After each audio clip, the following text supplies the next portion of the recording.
وزیر دفاع خواجہ آصف نے centre for China and globalisation کے نائب صدر ڈاکٹر وکٹر گاؤ کے بیان کو اپنے ایکس اکاؤنٹ پر شیئر کرتے ہوئے اسے پاکستانی موقف کی حمایت قرار دیا۔ وزیر دفاع خواجہ آصف نے ایکس پر ڈاکٹر وکٹر گاؤ کے بیان کی تائید کی۔ ڈاکٹر وکٹر گاؤ نے انڈس واٹر ٹریٹی سیمینار سے خطاب کرتے ہوئے کہا کہ دنیا کے اس حصے میں کسی کو بھی پاکستان کے بنیادی مفادات بالخصوص اس کی خود مختاری اور علاقائی سالمیت کے دفاع کے لیے چین کے عزم پر شک نہیں ہونا چاہیے۔ اس نشست کے تناظر میں دریائے سندھ کے آزادانہ بہاؤ پر پاکستانی عوام کے حق کو بھی مسلم سمجھا جانا چاہیے۔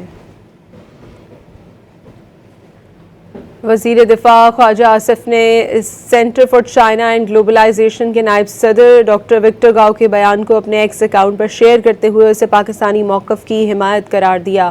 وزیر دفاع خواجہ آصف نے ایکس پر ڈاکٹر وکٹر گاؤ کے بیان کی تائید کی۔ ڈاکٹر وکٹر گاؤ نے انڈس واٹر ٹریٹی سیمینار سے خطاب کرتے ہوئے کہا کہ دنیا کے اس حصے میں کسی کو بھی پاکستان کے بنیادی مفادات بالخصوص اس کی خود مختاری اور علاقائی سالمیت کے دفاع کے لیے چین کے عزم پر شک نہیں ہونا چاہیے۔ اس نشست کے تناظر میں دریائے سندھ کے آزادانہ بہاؤ پر پاکستانی عوام کے حق کو بھی مسلم سمجھا جانا چاہیے۔